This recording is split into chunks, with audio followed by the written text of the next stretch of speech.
Salut à tous, c'est Titou01, j'espère que vous avez la patate, les filles comme les gars. Et aujourd'hui on va se retrouver sur des petites masterclass, sur des petits chefs-d'œuvre, et je pense que vous allez vraiment adorer ça. Alors je pense que l'un de mes petites pépites, on va dire en ce moment, ça va être le numéro 1, vous allez bien sûr comprendre pourquoi. Dans tous les cas, je vous conseille fortement, il y a un peu de tous les thèmes, vous inquiétez pas, il y en a aussi qui sont aussi basés sur la romance. J'espère que ça vous fera plaisir, mais avant ça, n'oublie pas de liker, d'exploser cette barre de like, de commenter ou encore de partager. Si la chaîne te plaît ou tu veux tout simplement me suivre dans mon aventure YouTube, n'hésite surtout pas bien sûr à t'abonner. Si tu veux parler avec d'autres personnes ou encore avec moi-même sur le thème de l'animé, n'hésite pas aussi à aller sur mon Discord, ça me ferait extrêmement plaisir. Et on va s'attaquer tout de suite sur ces masterclass. Alors on va parler de Zoom sans Zombie ni Naru Maid ni Shitei sans no Koto.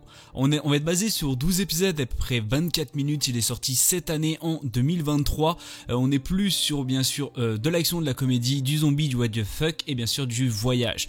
Pour les intéressés, il est disponible bien sûr sur Crunchyroll et bien sûr il est sorti au mois de juillet. Alors on est plus avec Akira Tendo, est un jeune homme de 24 ans incapable d'avouer ses sentiments à sa collègue Otori, et vivant dans un appartement rempli d'ordures, ayant passé 3 longues années dans une société d'exploitation au Japon, son esprit se retrouve complètement brisé. Cependant, lorsque l'apocalypse zombie saccage sa ville, Akira reprend goût à la vie. Depuis ce jour, il a pour objectif de réaliser 100 choses qu'il souhaite faire avant bien sûr de devenir un zombie. Alors, ce qu'il faut savoir, c'est qu'au tout début, vous allez voir que c'est une pure dinguerie, vous n'allez pas vous attendre du tout à ça. C'est vrai que par rapport à sa collègue Otori, par rapport à son patron, par rapport à ce qu'il fait, par rapport à la pression, etc., c'est vraiment, on va pas se mentir qu'il y a pas mal de personnes qui auraient pas enduré tout ça, mais lui là c'était quand même un bonhomme, on va pas se mentir, mais dans tous les cas l'esprit ou encore l'anime en lui-même est quand même vachement intéressant, et au fur et à mesure où tout simplement l'épisode va commencer réellement, sincèrement j'ai été époustouflé, que ce soit graphiquement ou bien sûr la tournure de l'animé. Je m'attendais vachement pas que ça allait vraiment bien sûr se baser sur du zombie, et sincèrement c'est une pépite. Alors on est bien sûr sur de la comédie, vous inquiétez pas, mais vraiment le personnage est vraiment incroyable et vous allez bien sûr en découvrir au fur et à mesure des épisodes. Bien sûr, même si on a peu, on attend vachement bien sûr la suite des épisodes, et je pense que ça peut être une réelle pépite basée sur le zombie ou encore sur la comédie, et que c'est vraiment vachement intéressant. Dans tous les cas, je vous le conseille fortement d'aller voir les premiers épisodes qui sont sortis, je pense que vous allez passer un très bon moment. Alors on va parler de Kubo-san wa Mobu wa Orusanai. On est basé de 12 épisodes d'à peu près 24 minutes, il est sorti en 2023, on est plus sur de la comédie, de la romance, du school life, de l'amour, de l'école et bien sûr du quotidien. Pour les intéressés, il est disponible sur ADN. Shiraishi est un garçon ordinaire qui a à deux doigts d'être invisible auprès de ses camarades de classe et bien sûr de ses pairs. Nagisa Kubo, sa voisine de table qui le remarque toujours, effectue une désespérance de manière ludique pour jauger à quel point il est invisible. C'est ainsi que cette dernière se déclare comme étant l'héroïne de Shiraishi. Alors moi ce que j'ai à dire, c'est qu'au tout début de l'animé, c'est un animé quand même basé sur où on regroupe pas mal d'ennemis, où il y a quelqu'un qui essaie d'embêter son camarade de classe ou qui essaie tout simplement d'embêter quelqu'un aux alentours. Moi j'ai vraiment adoré l'animé en lui-même, parce que ce fameux bien sûr Shiraishi est vraiment quelqu'un qui essaye bien sûr de se montrer, mais qui a un peu de mal. C'est-à-dire, je pense qu'il y a quand même une part de timidité et il veut aussi pas déranger, tu vois.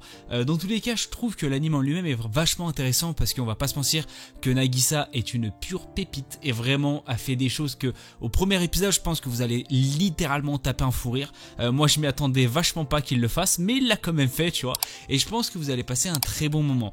Je pense que la romance va bien sûr se faire au fur et à mesure, vous allez bien sûr le découvrir. Déjà vous voyez un petit pic au premier épisode, je pense que vous allez bien sûr le comprendre. Il faut pas avoir une science infuse pour bien sûr comprendre comme quoi cette fameuse Nagisa a de réels sentiments par rapport à ce garçon. Je pense que vous allez bien sûr comprendre l'évolution de cette romance, et je vais pas vous mentir que c'est quand même plutôt plaisant à regarder. Dans tous les cas, je vous le conseille fortement. Si vous aimez bien sûr la romance, l'amour et bien sûr le quotidien, vous allez être plutôt servi, et surtout la comédie. Alors on va parler de Masamune Kun no Revenge. On est basé de 12 épisodes après 23 minutes, il est sorti en 2017. Il y a une VF pour les intéressés, et actuellement il y a là bien sûr la saison 2 qui sort, que j'y attendais pas. On va pas se mentir que je m'y attendais vachement pas, et c'est un de mes coups de cœur. C'est-à-dire j'ai vraiment hâte de bien sûr pouvoir voir la suite au fur et à mesure. On est plus basé sur de la comédie, de la romance, du shonen, de l'école et bien sûr de la vengeance. Pour les intéressés, il est disponible sur Crunchyroll. On va être basé sur Masamune Makabe, a grandement changé durant ces dernières années. Pour une simple et unique raison, il veut se venger. Contrairement à ce qu'il était bien sûr par le passé, il a travaillé dur pour ressembler à ce qu'il est aujourd'hui et pouvoir bien sûr atteindre son but.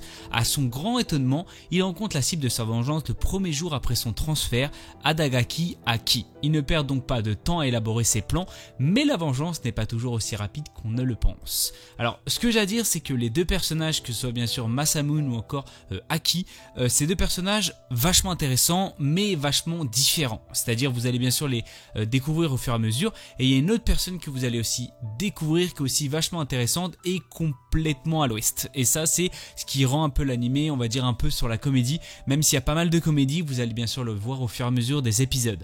Ce que j'ai à dire, c'est que au fur et à mesure que vous allez voir bien sûr par rapport à la saison 1, c'est un personnage qui est quand même plutôt blessé, et je pense que son but c'est tout simplement, comme vous le savez, c'est de se venger par rapport à la blessure qu'il a reçue quand tout simplement il était différent des autres. Et on va pas se mentir que ce fameux Masamune est tout simplement complètement à l'ouest par rapport à cette vengeance, parce que Aki a une vision complètement différente, et bien sûr vous allez découvrir comme quoi c'est pas ce qu'elle voulait en fait tout simplement, et vous allez découvrir pas mal de choses sur cette fameuse personne. Dans tous les cas, je vous conseille fortement parce que c'est un animé vraiment extrêmement important, je pense que dans l'univers ou encore tout simplement dans les bonnes actions qu'il va avoir, et je pense que vous allez avoir peut-être une vision différente par rapport à ça.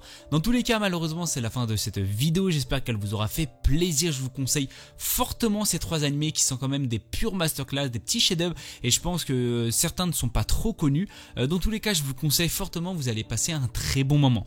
N'oublie pas de liker, c'est-à-dire d'exploser cette barre de like, de commentaires ou encore de partage. Si la chaîne te plaît, n'oublie bien sûr surtout pas de t'abonner, et si bien sûr tu veux parler avec d'autres personnes sur la base de l'animé, n'hésite surtout pas à aller sur le Discord. Sur ce, c'était Tuto Commande.